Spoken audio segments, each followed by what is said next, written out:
En partenariat avec France Télévisions, Jacques Serrano présente Philosophie, rire et chansons. On va faire un truc qu'on n'a jamais fait. Tu vas venir et tu prépares rien. De la différence entre une chanson et un concept, à l'humour sous les bombes, en passant par le rire des rats que l'on chatouille, venez retrouver du 17 au 22 octobre cette manifestation intellectuellement joyeuse.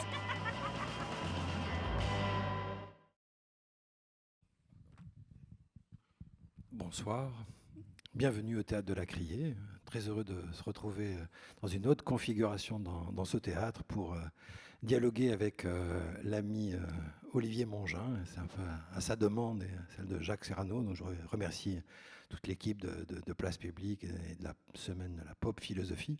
Je pense qu'avec Olivier Mongin, on a un bel exemple comme ça de ce que cette notion de pop philosophie inventée par Gilles Deleuze, puisque Olivier, qui est philosophe, mais est d'abord longtemps et toujours un homme de revue. Et qu'est-ce que c'est un homme de revue? C'est quelqu'un qui est dans la pensée traversière, c'est-à-dire qui se saisit d'objets qui souvent ne sont pas considérés comme des objets de pensée, des lieux de réflexion. Esprit est une revue qui a notamment beaucoup travaillé sur l'image. Il y a une grande figure de critique de cinéma qui est Hervé Bazin, qui a joué un rôle très important à la revue Esprit. Et puis quelques figures évidemment comme Chris Marker, et puis évidemment Serge Danet, avec lequel donc Serge Danet, grand critique de cinéma, qui a fondé la revue Trafic, et avec lequel Olivier a beaucoup discuté, travaillé, réfléchi autour du corps du rire. Et donc à travers plusieurs objets, donc l'image, la peur du vide, les figures des stars de cinéma, des événements comme ça anodins, comme le faisait le faire Michel de Certeau dans la culture au quotidien, s'est saisi pour essayer de les penser. Donc ce soir, et sans on va essayer de vagabonder avec vous pour dialoguer autour du rire, du corps du rire, des éclats de rire, puisque Olivier Mongin a à plusieurs reprises écrit sur ces questions relatives au rire, et on va essayer de le faire dans une forme de gai savoir. Alors peut-être pour commencer, pour planter un peu le décor, Olivier, il y a un texte important, là aussi non pas d'un spécialiste du rire, mais au contraire un poète, poète et critique d'art, qui est le grand Baudelaire. Et il y a un texte majeur de Baudelaire sur le rire qui donne finalement une trame, une trace sur laquelle on peut commencer à essayer d'apprivoiser le rire, puisque le rire est peut-être un objet de pensée, mais il n'y a pas beaucoup de philosophes qui sont penchés sur cette dimension du rire. Et donc peut-être qu'à travers Baudelaire, on peut entrer en discussion. Merci. Merci à vous d'être là ce soir. Pas nécessairement pour rire. Nous, on n'est pas des faiseurs de rire, mais enfin, on va essayer d'en parler à notre manière. Et merci à Jacques Serrano de son invitation et à mon vieil ami Thierry de bien vouloir animer ce duo, mais ce ne sera pas un duo Laurel et Hardy, parce qu'il faut bien rappeler aussi que le duo est très important dans le comique. Il y a une gémelléité dans le comique. C'est toujours des frères jumeaux discordants. Or aujourd'hui, les frères comiques, on n'en a plus beaucoup. Très intéressant de rappeler que Poiré-Serrault, c'est un duo. On a plein de duos qui étaient très importants. Et quelque part, en tout cas au cinéma, les duos, c'est terminé. On n'en voit plus. Il y a eu Pierre Richard et Depardieu. Je pourrais donner d'autres exemples. Mais le duo à la Laurel et Hardy ne fonctionne plus. Il faut se demander pourquoi. Alors tout à l'heure, on va voir à l'écran quand même un duo, mais c'est un duo qui se casse la gueule. Voilà, c'est pas un hasard. C'est Élie et Semoun et Dieudonné. On le montrera tout à l'heure. Alors juste un mot. Quand on anime une revue intellectuelle, il faut avoir l'honnêteté de le dire, on rigole pas beaucoup. Ce sont des gens assez... en tout cas, ils viennent là pour faire semblant d'être ennuyeux. Et donc, c'est vrai que moi, je regardais pas mal de films comiques, et juste pour l'entrée en matière, dans un des livres que j'ai fait, il doit y avoir 30 pages sur Louis de Funès. Et après coup, j'ai eu des coups de fil de beaucoup d'amis qui me disaient « Olivier, il faut qu'on parle de quelque chose ». Je pensais que c'était d'un concept philosophique lourdingue, mais pas du tout. C'était de parler de Louis de Funès. Dans le milieu intellectuel, on ne parlait pas de Louis de Funès. Et en même temps, les gens regardaient Louis de Funès et adorent Louis de Funès. Pourquoi c'est autre chose? Donc c'est pour dire... Alors après, philosophe ou pas, c'est vrai que là, je crois que durant ces journées, vous allez voir, et je crois que Yves Cusset a déjà montré que la philosophie a du sens. On a toujours tendance à citer Hobbes. C'est pas un hasard, parce que c'est quelqu'un qui travaille sur le corps, hein, Hobbes. Voltaire, quelques pages plutôt sur l'ironie. Mais après, avant Bergson, on n'a pas grand-chose. Sinon, vous en avez parlé hier, je crois, sinon Nietzsche, qui effectivement voit dans...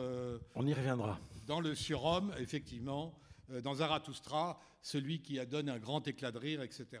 Juste un mot d'entrée de jeu là, pour parler effectivement de Baudelaire et de dire, moi je pense que les écrivains, il faudrait comprendre mieux pourquoi, ça ne va pas contre la pop philosophie, les écrivains sont très nombreux à avoir écrit sur le rire, et les romantiques, Hugo et surtout Stendhal. Il y a des grands textes de Stendhal qui d'ailleurs opposent Racine et Shakespeare. Pour lui, le modèle, c'est Shakespeare. C'est quelqu'un qui associe tout de suite le tragique et le comique. Donc il y a un rapport entre le comique et le tragique qui apparaît assez vite.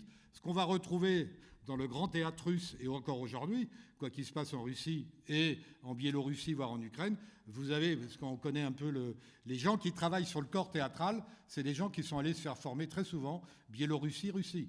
Et le modèle, c'est toujours Tchekhov, sans parler c'est-à-dire ce sont des gens qui travaillent au corps en passant très vite du tragique au comique. Alors qu'en France, on fait du tragique ou on fait du comique. On fait du Racine ou on fait du Molière. Hein, voilà. Et donc, ce qui est très intéressant, c'est cette... alors, ça m'amène vite à Baudelaire, je serai rapide, pas commencer... Oui, cette trilogie qui permet un peu de situer Baudelaire, les choses avec Baudelaire. De manière très intéressante, un petit livre qui s'appelle « De l'essence du rire » et qui n'est pas très connu. Il nous dit, attention, si vous voulez parler du rire, c'est quelque chose qui est très compliqué, le rire, parce que c'est quelque chose qui, à la fois, vous renvoie à la plus grande, ce qu'il appelle la grâce, pas du tout au sens religieux, à la plus grande grâce, c'est-à-dire à la détente. D'un côté, vous pouvez et de l'autre côté, à la plus grande misère. Et il montre très bien que le rire, le mot dialectique est lourdingue, mais il montre très bien que le rire, c'est une tension permanente. Alors, il va un peu plus loin parce qu'il montre que le rire, il dit, mais attention, le rire, c'est pas moi qui ris, tout ça. Le rire, c'est au moins trois personnages, ou trois personnages. Il y a le faiseur de rire. Alors, le faiseur de rire, pour la suite peut-être, c'est très important. Vous pouvez être faiseur de rire sans être un artiste, sans être Raymond DeVos. Est-ce que quiconque fait de la blague de bistrot est le faiseur de rire, on en connaît tous. Il y a le faiseur de rire, il y a le rieur, et il y a l'objet du rire. Alors, l'objet du rire... Ce triangle-là permet un peu voilà, d'apprivoiser la question du rire. On a celui qui va produire le rire, on a celui qui rit, et on a ce dont on rit. Donc, comment rions-nous et de quoi rions-nous? C'est des questions... Bon, on les abordera peut-être tout à l'heure. Est-ce qu'on rit de politique, du sexe, etc. Et alors, c'est intéressant parce que ça nous donne une espèce d'arborescence et comprendre que le rire, c'est une mise en mouvement permanent. Hein. C'est une espèce de mise en mouvement. Et alors, Baudelaire est très intéressant parce qu'il dit, moi, ce qui m'intéresse finalement le plus, c'est le rieur. Le rieur, c'est au fond le personnage principal. Ben, celui qui est l'objet du rire, celui qui se casse la gueule, finalement, il ne rit pas et c'est pas ça le plus intéressant. D'ailleurs, le faiseur, lui, quand on s'appelle Baudelaire, c'est étonnant de voir l'exemple qu'il prend. C'est tout simplement, pourquoi je ris? Parce que vous allez vous casser la figure sur une peau de banane dans la rue. Hein? Alors, pourquoi je ris selon Baudelaire? On arrive au tragicomique. Je ris parce que moi, je me projette dans celui qui se casse la figure et ça aurait pu m'arriver et donc je rigole de ce qui aurait pu m'arriver. Et là, Baudelaire est assez fin et il anticipe un peu beaucoup de choses de ce qu'on va pouvoir comprendre du rire, surtout avec les grands burlesques. C'est que, effectivement, je suis d'abord, mais que je fasse rire ou que je ris de quelque chose qui me fait peur, quelque part. Une espèce de... Et voilà. Il y a cette phrase, j'aimerais qu'en introduction qu'on y revienne, qui dit justement dans ce texte, le rire vient de l'idée de sa propre supériorité. Oui, tout à fait, oui. Baudelaire, il distingue le comique de mœurs, ce qu'il appelle, et le comique absolu. Très vite, hein, pas là pour faire un cours, c'est pas la pop philosophie. Mais les mœurs, c'est tout simplement, moi, mon comique. Si moi, je ris de quelque chose, c'est parce que je me crois supérieur par rapport à celui qui me fait rire. Le gars qui s'est cassé la gueule avec une peau de banane. Alors après, ça peut être un comique, on va en parler tout à l'heure, ça peut être le comique identitaire, ethnique. Moi, je suis supérieur. C'est ce qu'on va voir dans le sketch, Dieudonné, c'est le juif et l'africain qui est supérieur. Bon, et là, bien sûr et là, on touche des problèmes extrêmement contemporains, c'est le problème identitaire, bien entendu. Le comique, il touche effectivement ça, la question de la supériorité, c'est-à-dire... Mais c'est une supériorité compliquée, parce que c'est effectivement une supériorité qui est liée aussi à quelque chose, je l'ai déjà dit, qui me fait peur. Je me sens supérieur à quelqu'un que je crains. Et ça, c'est très important. Bon, donc, on va peut-être y revenir à propos des burlesques. Pardon. C'est un peu une posture. Alors, j'aimerais qu'un peu dans la trame de notre discussion, on parle des formes du rire, des corps du rire, et puis du rire à la frontière. Donc, premier temps, de ce cheminement autour du rire. Donc, sur les formes du rire, il y a quand même une notion importante à poser, c'est les rapports entre le rire et le sacré, le rire interdit. Moi, j'ai à l'esprit ce fameux texte et film qui est le nom de la rose. Et donc, le rire vu d'un point de vue, je dirais, chrétien. Et puis, comment ça se joue par rapport à Jésus et Aristote, qui est un peu cette duopole qui est un peu dans tes textes, Olivier. Oui, donc deux séries de remarques possibles. Effectivement, moi, c'est des choses que j'ai découvert. Je ne suis aucunement spécialiste. C'est le plaisir de réfléchir à ces choses-là, parce que ça nous renvoie, finalement, le rire, ça nous renvoie à plein de problèmes philosophiques que les philosophes du XVIe n'ont pas abordés. Vous voyez très bien, c'est très souvent des problèmes très dialectiques où le philosophe dira aporie. C'est des apories, c'est des tensions, etc.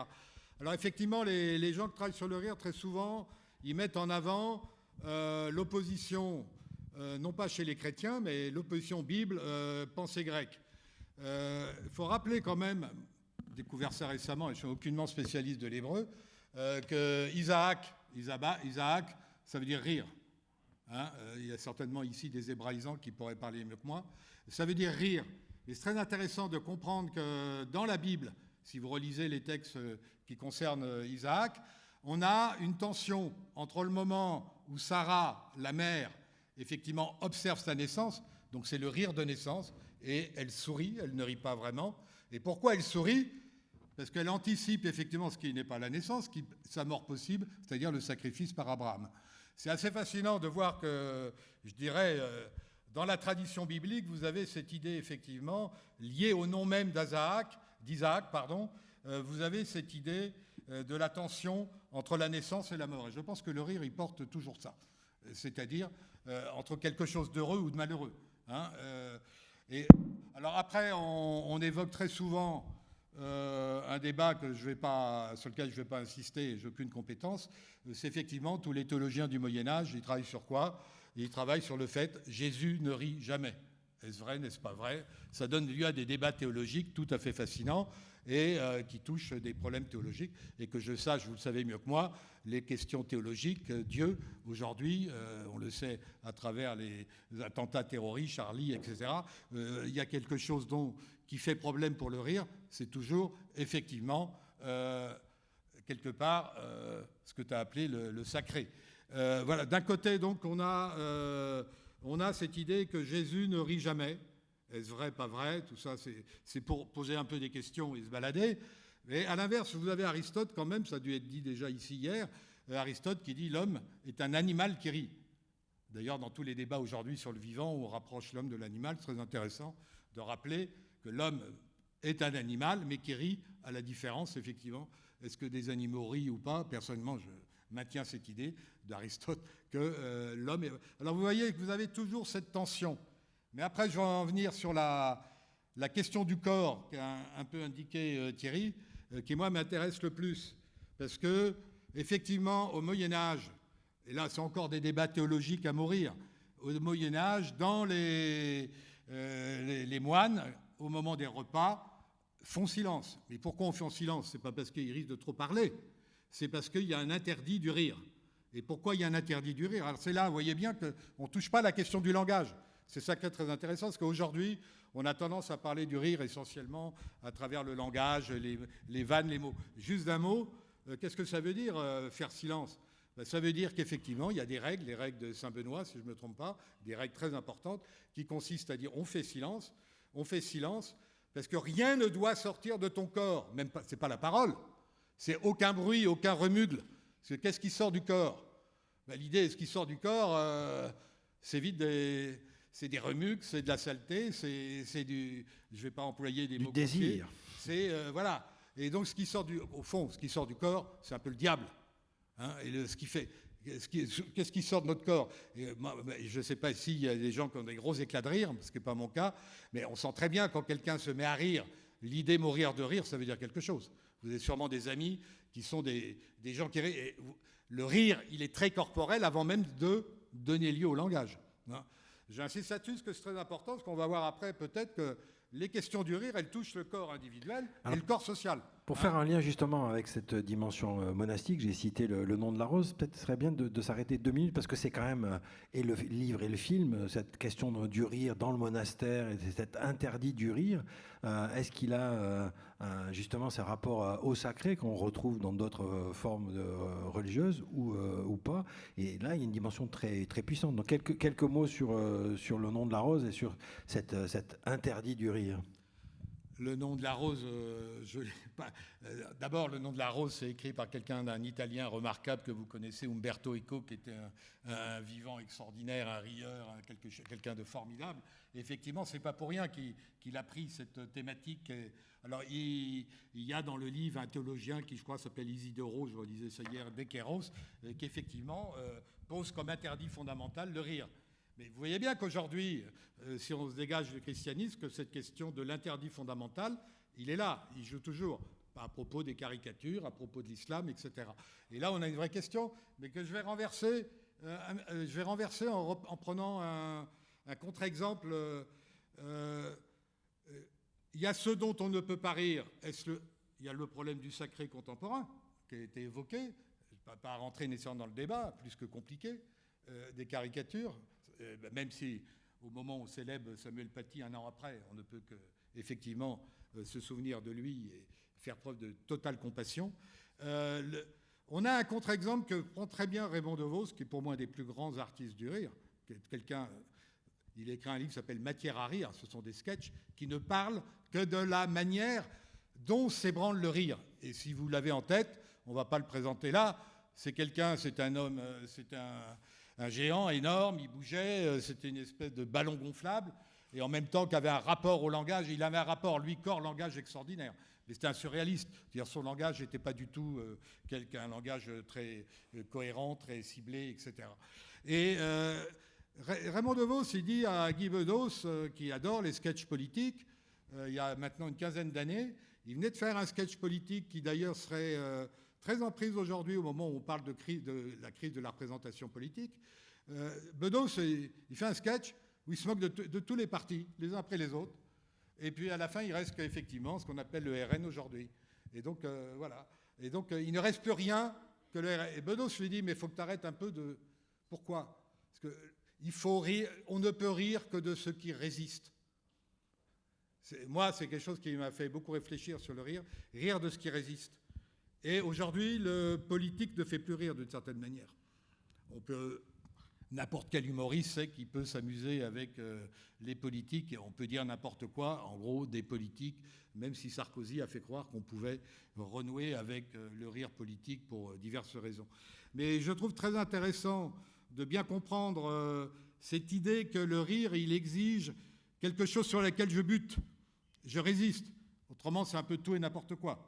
Hein, alors, bien entendu que la question du sacré, elle se pose toujours, mais elle ne se pose pas que dans le cas de l'islam, elle se pose dans le cas de l'hindouisme aujourd'hui en Inde, dans le cadre des censures que produit le parti BJP, etc.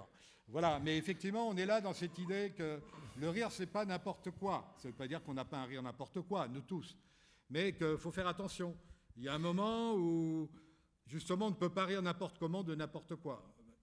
Alors il y a un grand philosophe de la libération du rire, si je puis dire, qui est Nietzsche, et donc à travers la figure de Zarathustra et du rire, est-ce que c'est le grand acquiescement donné à la vie? Qu'est-ce qui change à travers la pensée de Nietzsche dans les formes du rire? Moi, je ne suis pas absolument un spécialiste de Nietzsche, mais Nietzsche a des formules, justement. Le rire, c'est effectivement la vie accomplie, la vie pleine. C'est ça rejoint le surhomme, Zarathustra, etc. C'est la capacité, on pourrait dire, mais cette vie pleine, ça peut renvoyer aussi à la mort. Vous allez parler, c'est très compliqué, vous allez parler, je crois, du rire aujourd'hui dans le cas de la guerre en Ukraine. C'est vrai que moi, j'étais frappé de lire un reportage sur Mariupol, souvenez-vous. Hein, là, on rejoint la question du corps que j'ai évoquée. Qu'est-ce qui sort du corps? La question du corps, effectivement, c'est des gens qui vivaient dans les souterrains de Mariupol avant que l'usine soit reprise par les Russes et disaient, nous, ce qui nous restait de temps à autre, ce qu'on pouvait simplement faire, c'est partir dans des grands rires. J'ai lu ça, effectivement, quand je vois dans le programme après de la pop philosophie que la question du rire revient avec la question de la guerre. C'est pas...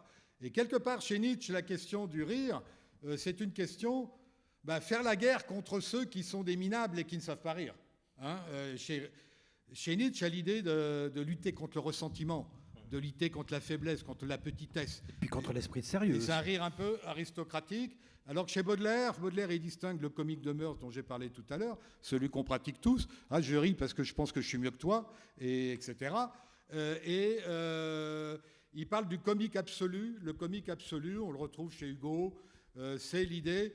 la nature, dans l'époque actuelle des débats stricts avec l'écologie, etc., c'est l'idée que la nature qui m'est toujours supérieure, j'arrive un peu à m'inscrire dans elle. Je deviens un homme de nature. Hein, c'est très intéressant de sentir ça chez Baudelaire, mais c'est très romantique. Hugo dit un peu la même chose.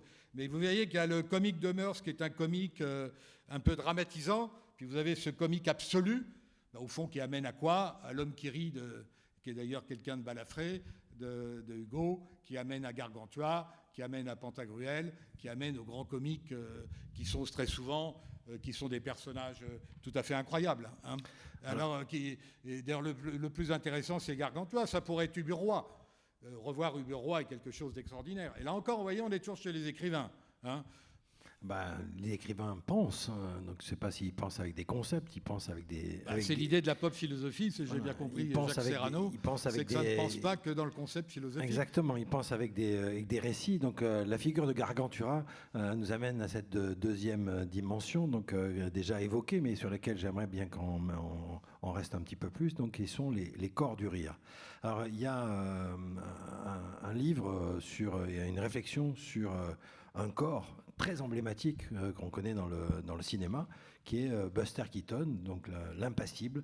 J'aimerais qu'on s'arrête un moment sur la figure de Buster Keaton et le corps du rire, parce que c'est un rire justement qui est assez peu dans le verbe et qui exprime tout autre chose. Je crois qu'il y a là une façon avec Buster Keaton puis Charlie Chaplin, une façon de parler et de penser le rapport entre le corps et le rire.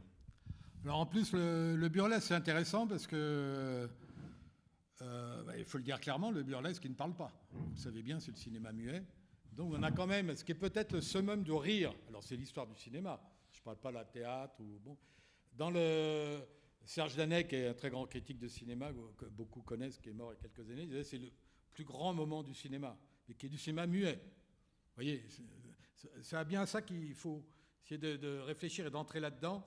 On a des corps muets qui sont des gens qui vont produire un comique universel. Fellac, qu'on va peut-être voir tout à l'heure, grand comédien franco-algérien, qui est venu très souvent à la Criée, il dit tout le temps, moi j'ai appris mon métier de faiseur de rire en regardant dans mon petit ciné-club de Kabylie, où il y avait un truc qui tournait comme ça, à regarder Buster Keaton, Charlie Chaplin, etc. On a donc des corps qui sont des corps silencieux et qui sont des corps qui parlent à tout le monde encore aujourd'hui aux quatre coins du monde.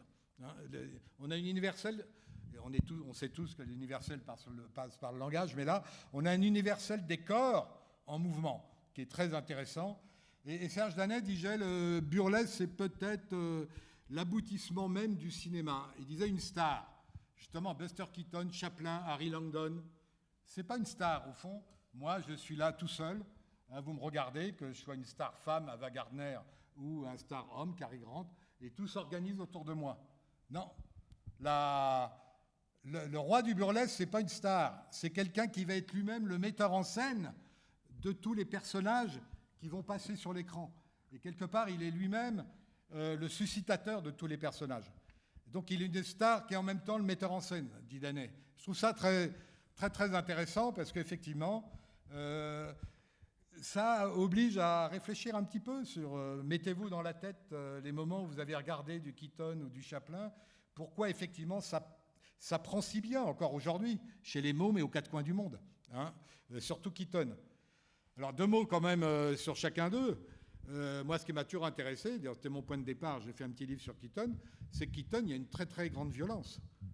Il y a une très grande violence et en fait, le comique burlesque, c'est quelque chose qui va convertir cette violence. Et moi, ça qui m'intéresse le plus dans le rire, parce qu'avec le rire, vous pouvez être très violent. Le rire, il peut être raciste très vite, on le sait très bien. Même dans des soirées, si vous avez envie de bousiller quelqu'un, à quelques-uns, vous avez vite fait de rire de lui et de le bousiller, c'est-à-dire d'être supérieur.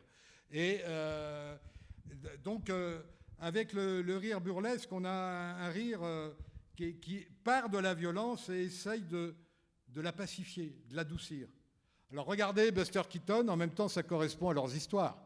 Buster Keaton, il a des parents qui font de la pantomime, il fait du théâtre, on le traite comme lui-même, à l'expression dans ses souvenirs, comme une serpillière, on s'en servait. On le baladait là sur la scène comme un môme. À 5 ans, il fait de la pantomime sur la scène. C'est une serpillière. Et quand vous regardez Keaton, on a déjà évoqué le thème, les grands faiseurs de rire, je ne parle pas du rieur, sont des gens qui ne rient pas. Et ça, c'est fondamental. Essayez de comprendre ça. Comment sont les surnoms de Keaton ? Je crois que je les ai notés quelque part. D'abord, c'est Frigo, l'homme qui ne rit jamais, visage de marbre, figure de cire, masque tragique. Et là, on est au cœur même, selon moi, de ce qu'est une réflexion sur le rire burlesque, mais qui, à mon avis, est une espèce de summum de ce qu'on peut-être tirer d'une réflexion. Vous avez du corps en mouvement, alors souvenez-vous quand même, de Keaton, d'à peu près dans tous les films. Keaton, il est toujours en fuite. Il est en fuite. Ce n'est pas le cow-boy qui va avancer. C'est quelqu'un qui est toujours en fuite, qui a peur de ce qui est. Et le film le plus intéressant, c'est Fiancé en folie, puisqu'effectivement, il doit se fiancer. Il y a 40 fiancés qui arrivent pour des raisons multiples. Et effectivement, son problème de tout le film, c'est de débarouler une petite montagne, etc., pour échapper. Il est toujours dans l'échappée belle ou dans l'échappée non belle. Il est toujours en train d'échapper, d'essayer de sortir de la situation dans laquelle il est. Ça, c'est... Alors, Chaplin, on pourrait le prendre aussi. Chaplin, n'oubliez jamais le premier Chaplin, nous, on a la vision du Chaplin merveilleux qu'on présente aux enfants, l'homme qui aime tout le monde, l'homme pour avoir tous les prix Nobel, au sens de la paix. Et tout à fait, bon. Mais Chaplin, au début, on l'appelle Chasse Chaplin, C-H-A-S, c'est-à-dire le méchant Chaplin. Tous les premiers films de Chaplin, c'est des films extrêmement violents. Il y a même un film où on le trouve dans un... Il y a une véritable cruauté du rire. Et voilà, il y a une cruauté du rire, comme s'il fallait progressivement se débarrasser de la cruauté. Hein, vous avez même un film qui est extraordinaire, où c'est encore un court-métrage, mais les courts-métrages, ils disent tout de ce qui va bouger. C'est les premiers films, les short stories, comme on dit. Et vous avez un Chaplin qui enterre des enfants en leur donnant des coups de marteau, hein, tout simplement. Donc, par rapport à l'image qu'on a de Chaplin, il faut bien prendre l'itinéraire de Chaplin. Mais vous pourriez le faire pour Molière. Vous verrez que Molière, avant de faire les grands personnages, c'est quelqu'un qui, d'ailleurs, il imite tous les gens de la Commedia dell'arte. Commedia dell'arte aussi, on n'a pas... Ça aussi, c'est du grand comique. Pas loin du burlesque, puisqu'il est, lui aussi, c'est des masques, et il est silencieux. Mais j'insiste quand même sur le burlesque, et sur cette idée du visage qui ne rit pas. Alors j'aimerais qu'on parle d'une autre figure de l'impassible qui est Jacques Tati. puisque Alors on voilà, a oui. d'autres figures aussi majeures à travers le cinéma, mais bon, pour avoir des figures du rire, pas une abstraction, c'est des Alors rires Jacques qui ont des Tati, corps. d'abord, j'espère qu'on continue à voir Jacques Tati. Playtime, aujourd'hui, par rapport à toutes les réflexions sur la modernité, la croissance et tout, c'est des films qui tiennent la route incroyablement. C'est des films critiques qu'on devrait regarder le dimanche soir à la télévision. Jacques Tati, ce qui est très intéressant, c'est que lui, ceux qui connaissent un peu Tati, comme je l'ai déjà dit pour Keaton ou pour Chaplin, il ne rit jamais.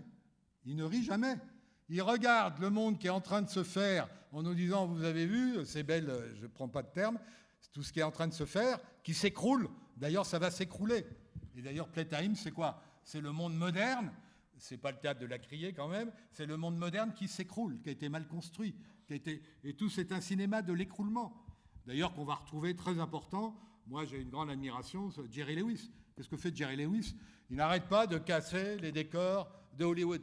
Il a très bien compris que c'est un décor. Alors là, on passe de l'impassible à l'agité. Restons sur Jacques Tati quand même, qui est un très grand. Et à mon avis, Jacques Tati, vous le faites voir à des jeunes, ça marche assez bien. Pas les derniers. Jacques Tati, c'est tout à fait remarquable.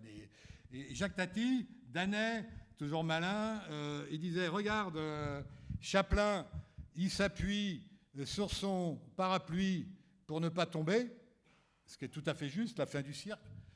Jacques Tati, on a l'impression qu'il se relève grâce à son parapluie. Et vous avez là 2 moments déjà de l'histoire du XXe siècle, je dirais, qui sont très... Il y en a un qui évite de se casser la figure et l'autre qui essaie de se relever parce qu'il s'est déjà cassé la figure. Mais Tati, c'est d'une modernité incroyable. Mais il se bat avec la modernité. Hein, il y a peut-être des architectes dans la salle. L'architecture de Playtime et tout, c'est des trucs qui va casser progressivement. C'est des trucs tout à fait extraordinaires. Mais effectivement, je suis d'accord, c'est pas un agité. Il est quasi impassible. Enfin, j'ai bien dit que Keaton était agité. Il n'arrête pas de courir, il bouge. Ce qui n'est pas le cas de Tati. Tati, il est très lent, il bouge pas beaucoup, mais il est impassible. Alors qu'on a quelques agités qui sont pour moi les deux, ça que tu voulais peut-être oui, parler effectivement de Jerry Lewis et de notre figure qui a effectivement été évoquée, qui est Louis de Funès. Parlé au début tout de suite, c'est De Funès.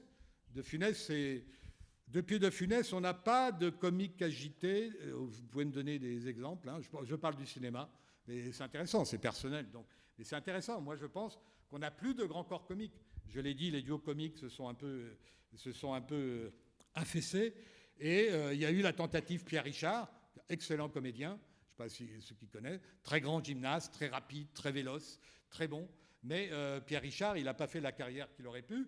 On dit qu'il n'a peut-être pas eu les grands metteurs en scène qu'il aurait pu avoir, parce que je ne les évoque pas beaucoup. Mais ceux qui ont très bien vu venir les meilleurs du comique, c'est quand même les grands du cinéma italien.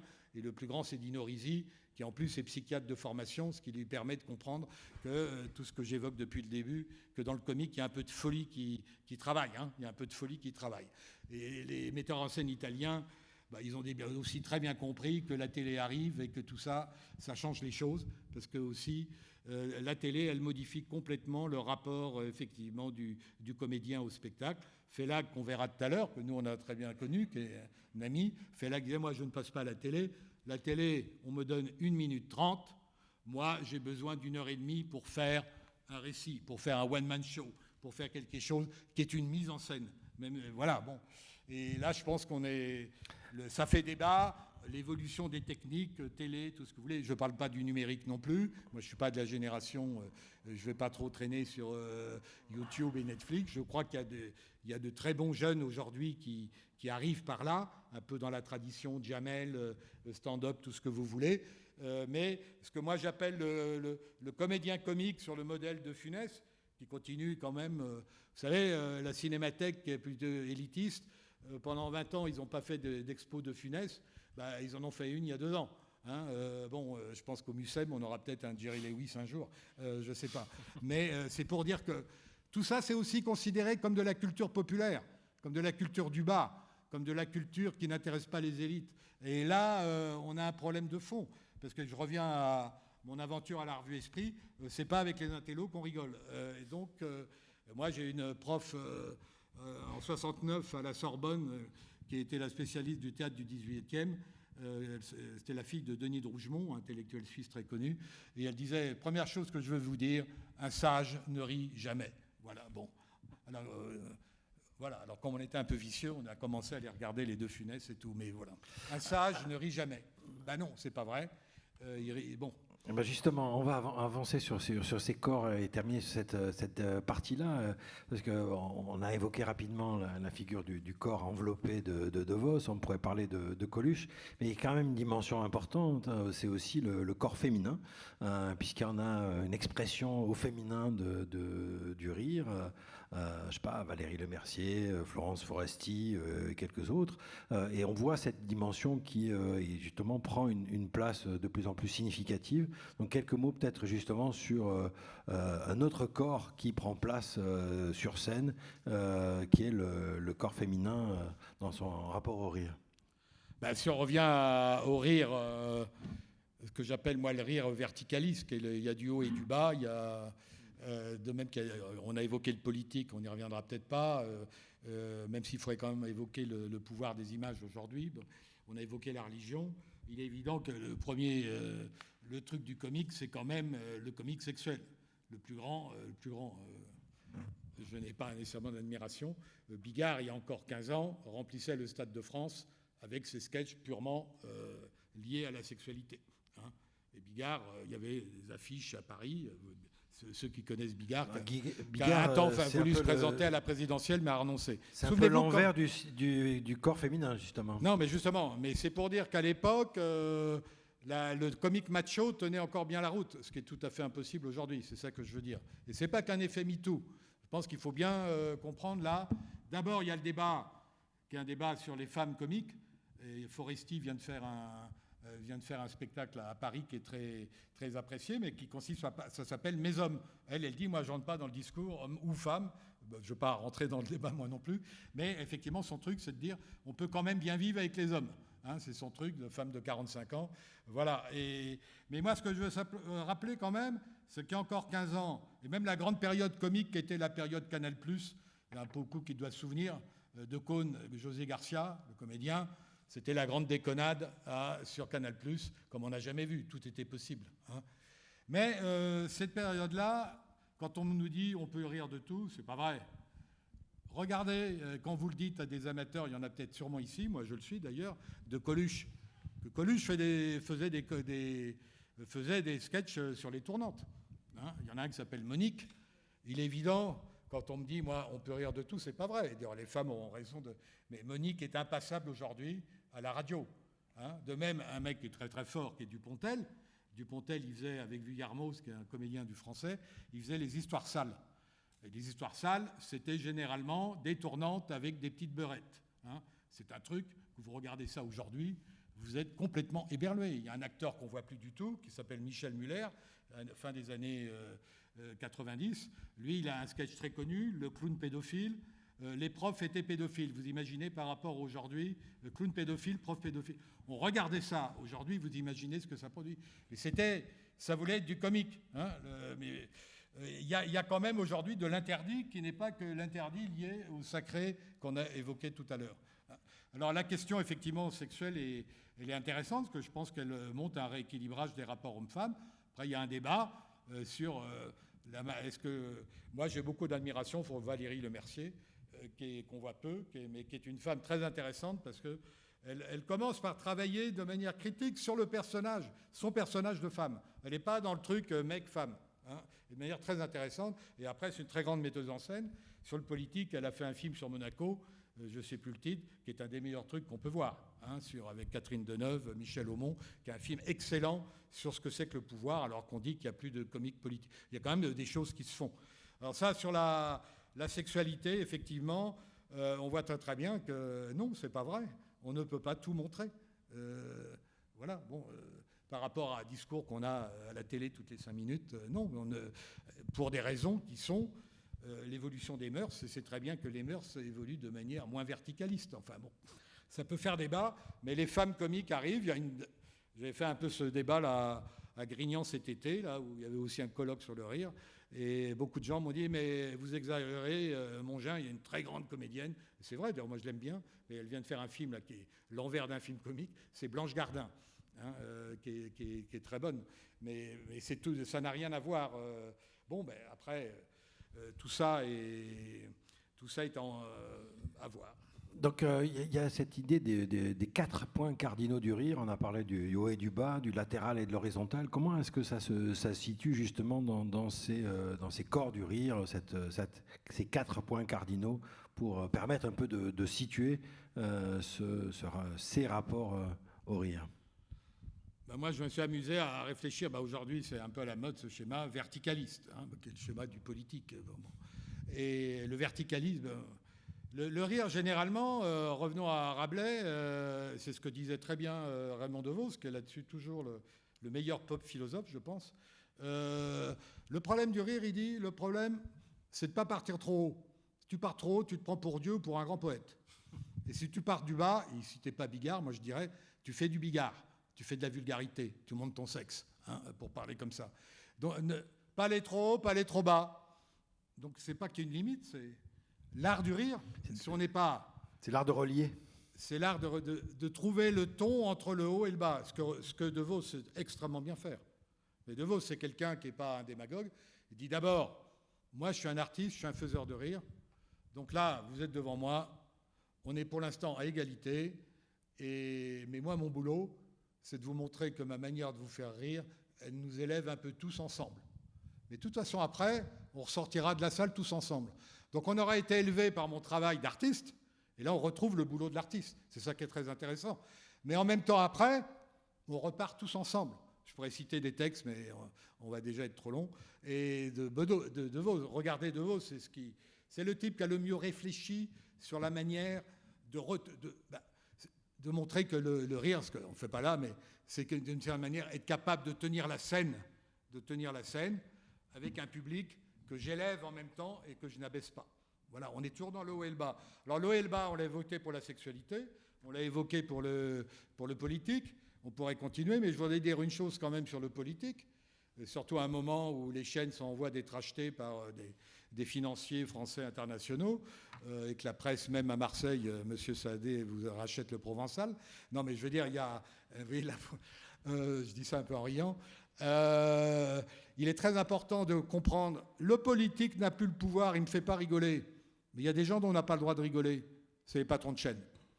C'est les patrons de chaîne, c'est eux qui ont le pouvoir des images. C'est qui le patron de chaîne autrefois? C'était Bouygues. Et Bouygues, il a viré Polac. C'est le début de la reprise en main, effectivement, du comique à la télévision. Et aujourd'hui, je ne vais pas faire le démago, en rajouter. Vous savez très bien ce qui se passe avec Bolloré, CNews et tout ça. Et c'est très important de comprendre que, de toute façon, c'est ce que Fellac disait très bien, je ne vais pas à la télé parce qu'on ne me donne qu'une minute et demie. Mais on peut aller plus loin, je ne vais pas à la télé parce qu'on va aussi contrôler ce que je fais. Et il n'y a qu'une chose que, de toute façon, il y a une chose que je n'ai pas le droit de faire, c'est dire merde à M. Bouygues ou à M. Bolloré. Voilà. Et c'est très important de comprendre ça. Parce que là, ça résiste. Ça résiste, justement. Le pouvoir, il est là, il n'a pas disparu, le pouvoir. C'est le pouvoir des images dont parlait Thierry. Il y a peut-être aussi quelque chose qui est un entre-soi du rire, qui me fait question. Je pense en particulier à la matinale de France Inter, avec Morin qui, tous les matins, rit des deux présentateurs. Et on a l'impression, et tout le monde s'esclave dans le studio, et qu'il y a une espèce de bulle d'entre-soi du rire, et qui est assez, justement, ne relie pas le bas et le haut et le bas, et presque sans corps. Il y a une espèce d'abstraction. Et là, ça me paraît un peu curieux. Qu'est-ce que tu penses de ces espèces de bulles de rire qui sont peut-être pas si risibles que ça? Ce qu'on voit, vous avez compris, moi ce qui m'intéresse c'est plutôt le comique corporel avec tout ce qu'il montre en termes de mouvement, de mise en mouvement, et qui a des enjeux individuels, sociaux, etc. On ne l'a pas assez évoqué, mais c'est aussi le problème du rire, du haut et du bas, dont je voudrais dire un mot à propos des tuches, si tu me permets, parce que j'aime beaucoup, c'est un exemple extrêmement intéressant. Non, moi je pense que depuis... Il faut voir qu'il y a 10-15 ans, les radios, il n'y avait plus d'humoristes. C'est revenu, c'est un effet Sarkozy. C'est un effet Sarkozy qui a fait croire qu'on allait rigoler à nouveau en politique. Alors après, on a eu un président qui, lui, ne faisait que du commentaire avec de l'humour. C'est un humoriste, vous connaissez tous. Et Hollande, et l'actuel président n'est pas quelqu'un qui prête beaucoup à rire non plus. Chacun pense ce qu'il veut.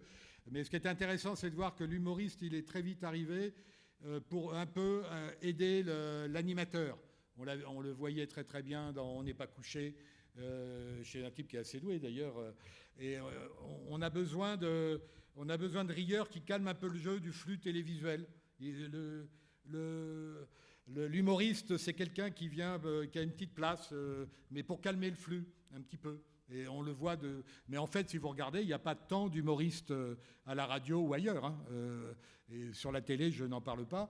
Après, je ne parle pas de YouTube. Je suis, moi, d'une génération qui n'a pas fait le pas. Donc, voilà.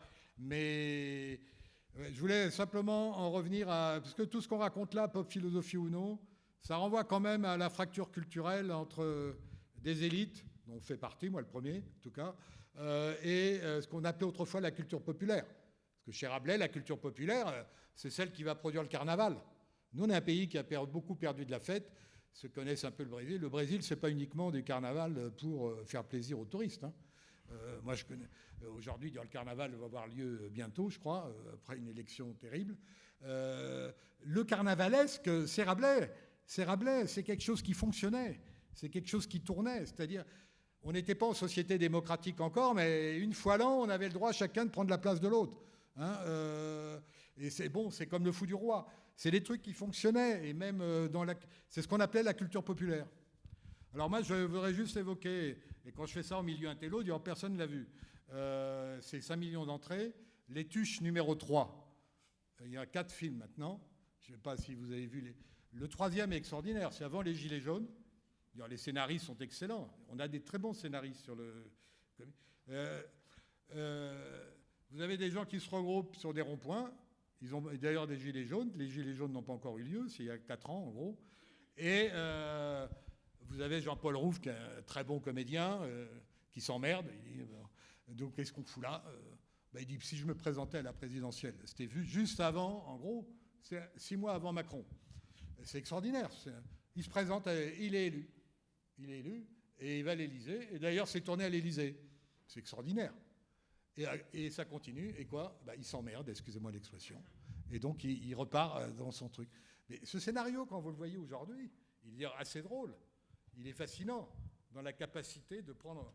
Alors, dans mon milieu à moi, je peux vous dire que ce pauvre Mongin qui va voir les Tuches, c'est quand même inquiétant, mais il vieillit. Hein, il vieillit. Je ne sais pas si ici, certains ont vu le 3e Tuche, mais honnêtement, c'est une expérience à faire. Hein. C'est des films qui font beaucoup plus bouger que beaucoup d'autres choses. Ça ne nous empêche pas. Peut-être que la pop philosophie, elle traîne par là. Moi, j'aurais tendance à penser ça. Hein. Mais là, vous voyez très bien que le haut et le bas, il est travaillé. Alors, on va justement, dernière séquence, dernier fragment du prisme, être sur les frontières du rire. Et donc, on va passer un extrait maintenant d'un sketch d'Elie Semoun en débat avec Dieudonné. Et j'aimerais, avant de passer l'extrait, de le situer, à quel moment on est, etc. Et qu'est-ce que ça signifie sur ces jeux de frontières qui existent dans le rire. Alors pour bien faire comprendre et bien faire, ça relira, j'espère, des choses qu'on a déjà pu dire.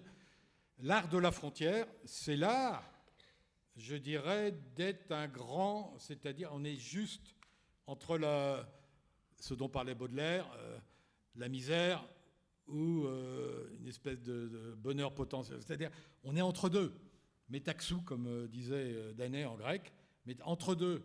D'où le thème de la frontière, qui est très lié. C'est pas pour rien qu'on va voir des comiques liés au problème de la migration. Donc rencontre des cultures, rencontre des langues.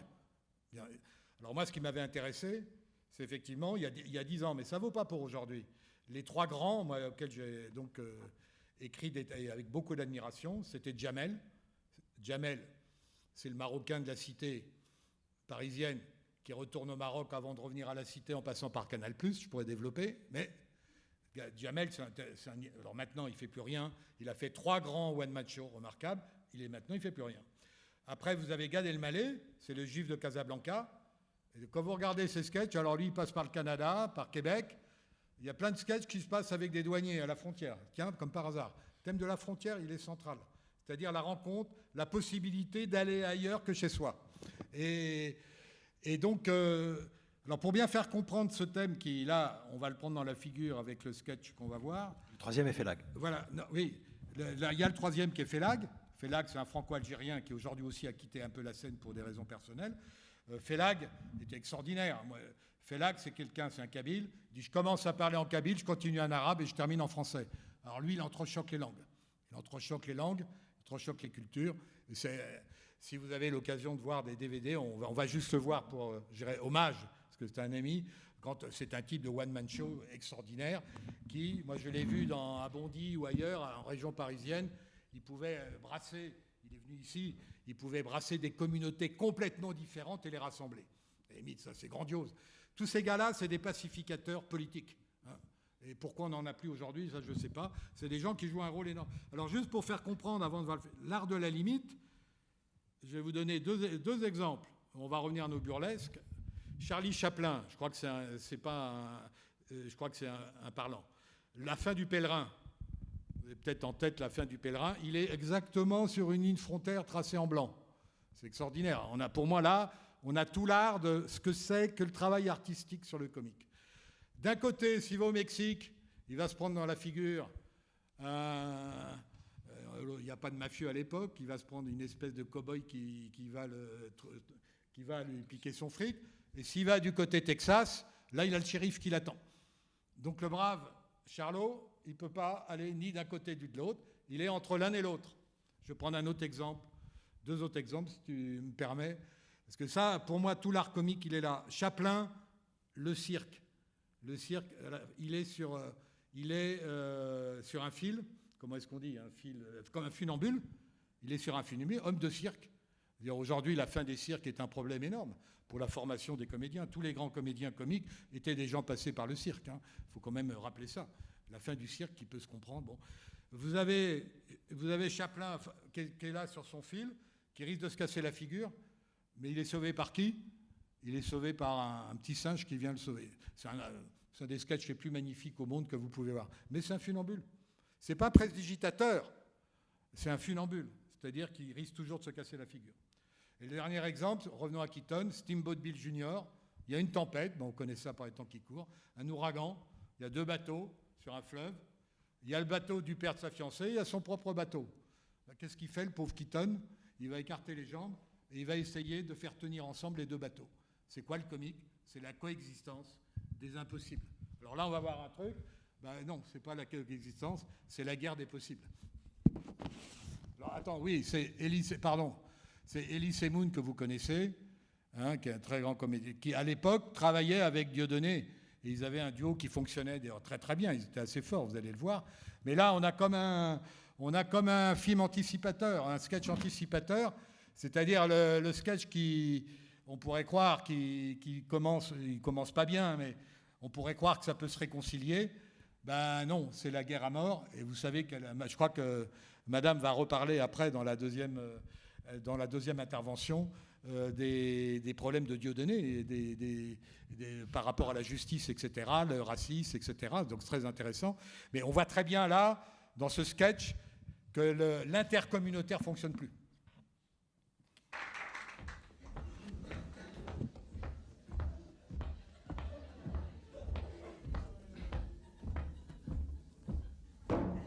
C'est mon ballon. Et j'ai pas le droit de le prêter. Parce que quand on a un ballon, on n'a pas le droit de le prêter. Et moi, j'ai pas le droit de le prêter. C'est mon ballon. C'est mon ballon. Marie. C'est mon ballon. Marie. C'est mon ballon. Ah, salut Mélissa. Ouais, ça va, ouais. Ah, je te cherchais. Et j'étais là. Ouais, il est chouette ton ballon, hein. Ah ouais, mais j'ai pas le droit de le prêter. Oui, pour ton ballon, il est vide. Tu peux prendre le ballon.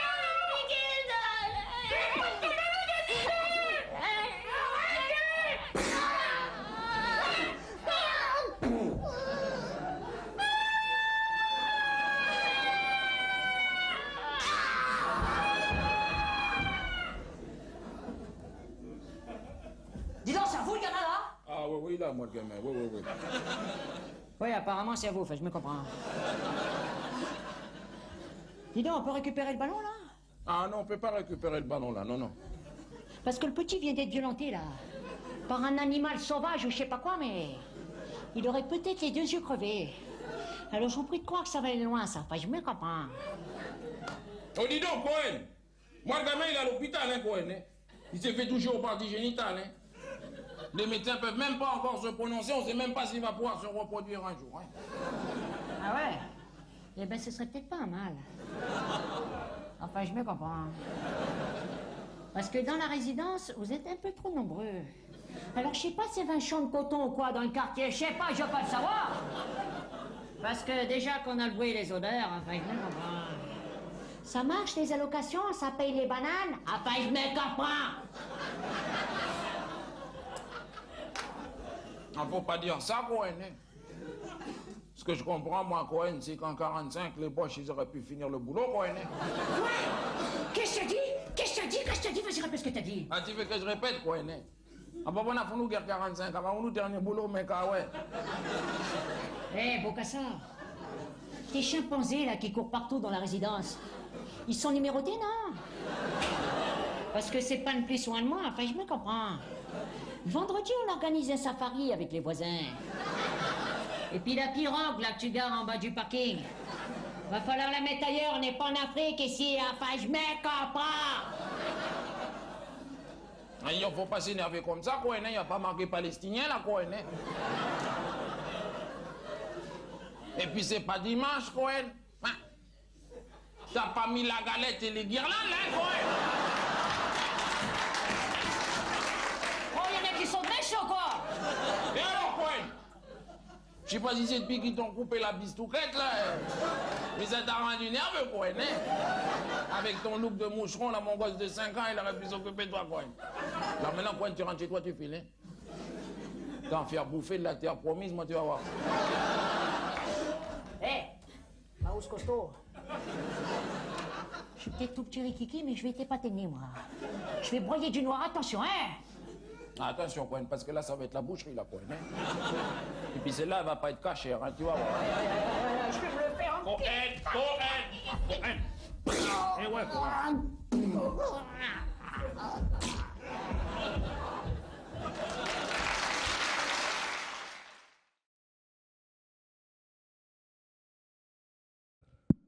Je l'avais regardé hier, effectivement, la grande violence quand même, je ne sais pas ce que vous en pensez, pour avoir des commandes.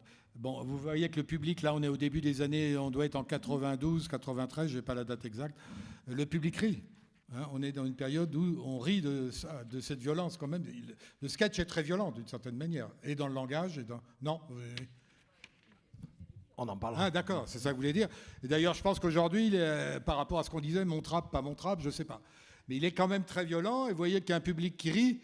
Je n'ai pas entendu quiconque rire dans la salle ici. Hein, voilà. Et donc je trouve ce sketch quand même, on en reparlera peut-être dans la deuxième séquence, vraiment intéressant parce que c'est un sketch un peu culte. Parce qu'on voit très bien où va partir Dieudonné. C'est-à-dire Dieudonné, la coexistence, c'est plus possible. Hein, justement, c'est l'identitarisme qui va arriver. Après, chacun peut avoir ses positions sur Dieudonné, c'est un autre débat. Mais ce qui est très intéressant, c'est que je pense qu'on voit très très bien que la période bouge sur ces problèmes, rapports entre communautés. Enfin, je sais pas, toi-même tu l'avais pas vu. Non, c'est une plaque sensible qui est très très frappante. Et je crois que cette question du comique, du rire et du jeu de passage des frontières et de la limite est vraiment éloquent. Mais ce qui est aussi frappant, c'est l'émergence, je veux dire, justement dans la société française contemporaine, de figures du rire. Je pense à Jamel Lachlag, je pense à Naïm, je pense à des jeunes comédiens qui héritaient formés par Jamel, qui aujourd'hui prennent une parole. Il y a une capacité, je dirais, critique qui est assez saisissante, justement, qui est vraiment, qui, je pense, donne un autre corps du rire et qui, là aussi, joue des interdits, des impossibles, et qui en même temps les traverse très très bien, compte tenu des tensions politiques, identitaires qui jouent avec la société française. Peut-être pour terminer, avant de vous laisser la parole, un mot encore sur Félag, avant qu'on passe l'extrait que tu as choisi. Oui, c'est ici que Félag, il ne fait pas des sketchs, et justement, d'où ses difficultés avec la télé. Il fait des one-man shows. C'est-à-dire, c'est un récit.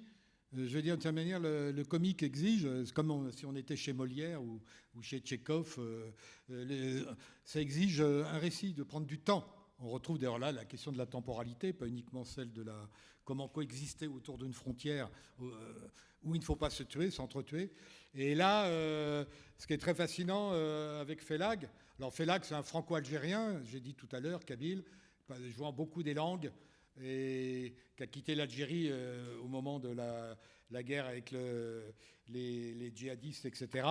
Mais qui est extrêmement critique par rapport au pouvoir algérien comme au pouvoir religieux. Et donc, si vous ne connaissez pas Félag, il est venu souvent ici, c'est quelqu'un de très intéressant, parce que c'est quelqu'un qui est un rassembleur, comme je l'ai dit tout à l'heure.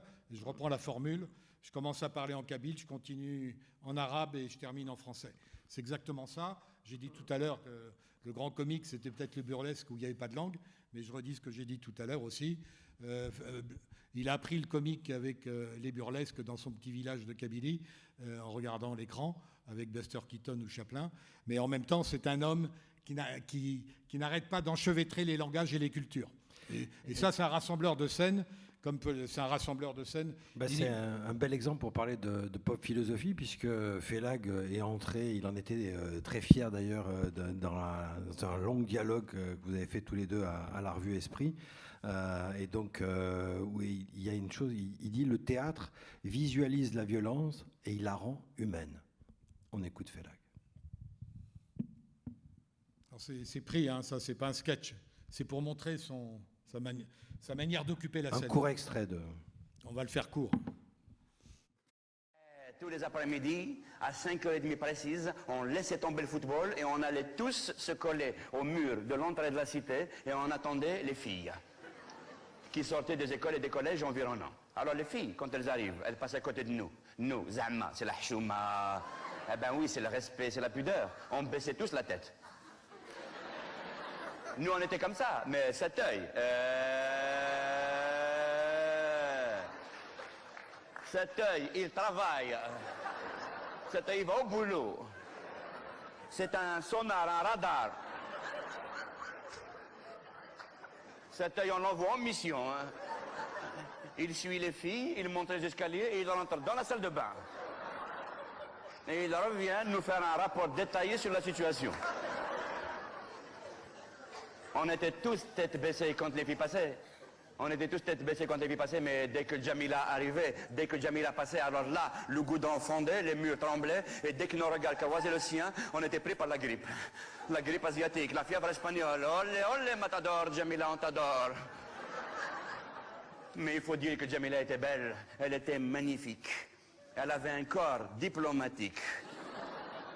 Des cheveux jaunes, elle avait des yeux comme des agates, un nez tout petit, tout fin. Jamila était belle, et nous, nadim. Les nez comme des merguez. Je te jure, il y en avait un, c'était un rouleau de merguez qu'il avait comme ça. C'est un cachet, d'accord. Même pas halal, hein. C'est un saucisse de morto, d'accord. Et on était tous couverts de boutons. On était colonisés par les boutons. زعما الحب شباب. الحب الخراوي.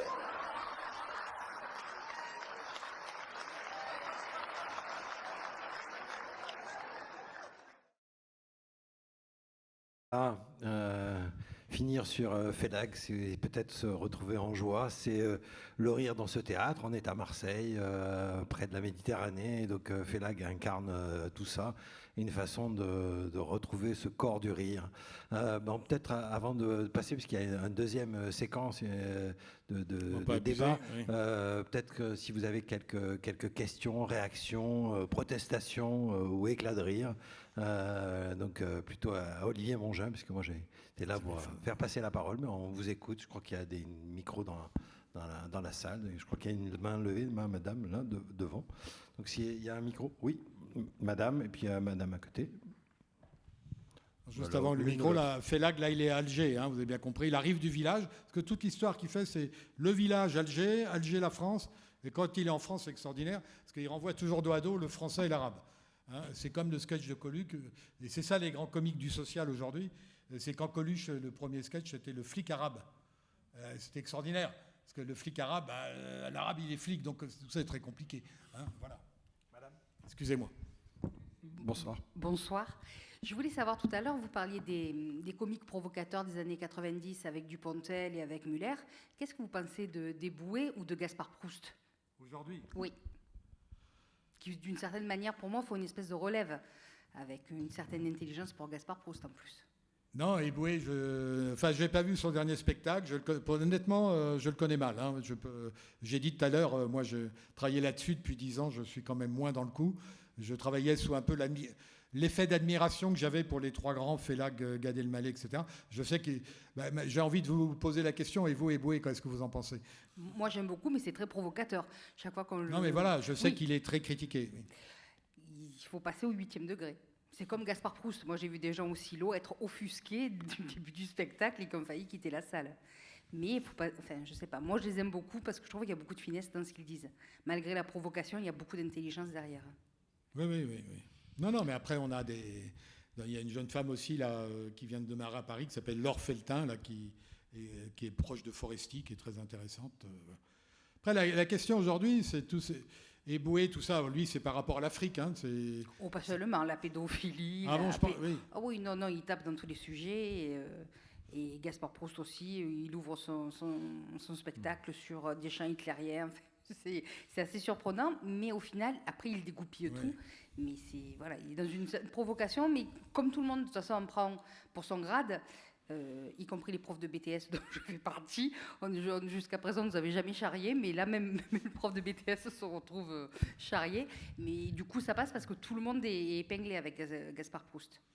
Oui, parce que la question aujourd'hui, c'est toujours de dire le comique communautaire, il doit être capable de s'auto-critiquer.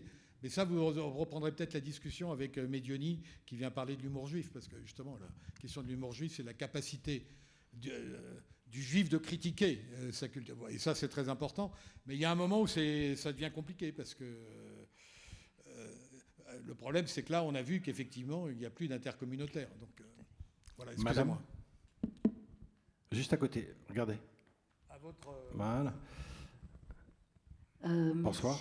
Bonsoir, merci beaucoup pour votre duo qui est passionnant.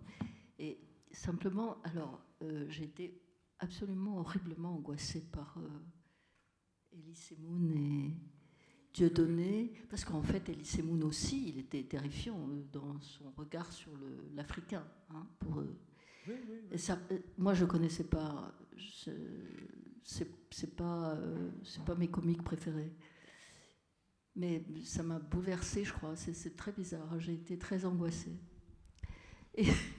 Et puis, j'aurais voulu que vous parliez. Je n'ai pas compris très bien vos allusions à l'effet comique de Sarkozy. Oh. Et bon. Je vais vous dire quand même. Oui. Voilà. Non, mais merci. C'est vrai que moi, en regardant hier, avant de donner à Jacques Serrano j'étais étonné, je présente souvent parce que je pense que c'est un truc qui, vous le dites bien, on le prend dans la figure, quoi, hein, très violemment. Et ça a des effets historiques dont on parlera après, parce que de donner les partis en politique, et il ne s'est pas arrangé, il se durcit plutôt qu'autre chose. Donc, et le comique identitaire, on peut le retrouver ailleurs. Là, je vous donne raison, d'ailleurs. Il me semble que, d'ailleurs, la présidente du tribunal disait ça à un moment où, dans un des procès, en tout cas concernant Dieudonné. Mais je suis d'accord avec vous, mais c'est vrai que ce que j'ai voulu montrer, c'est que par rapport à l'idée rire, c'est formidable, on est entre nous, parce qu'on est gentils tous, qu'il y a une violence du rire, qui est la question de départ. C'est peut-être la violence du rire de Mariupol, dont vous allez parler encore. Que pourquoi, en pleine guerre, on ne voit pas dehors, pourquoi des survivants d'un truc horrible disent il ne reste plus que le mourir de rire. Alors, c'est mourir de rire. Voilà, bon. Mais je suis surpris de ce que vous dites. J'aurais peut-être pas dû le montrer, je ne sais pas, mais, en même temps, je pense qu'il faut prendre acte de justement, quand on nous montre des trucs un peu trop sucrés, soporifiques, il faut bien voir. Alors après, ce que vous direz Raymond Devos, commençons peut-être par réoccuper la Seine. Et ici, il y a suffisamment de communautés à Marseille. et réapprendre par le théâtre. Moi, je pense que c'est le seul parlez... truc à dire. Réapprendre par le théâtre, parce que je pense qu'après, sans parler des grands, il y a plein de choses qu'on peut faire. Hein, et je pense que la question de... Parce que la grande force de ces 3 gars-là que j'adorais, moi, et que j'adore toujours, c'est de dire qu'il faut remonter en scène.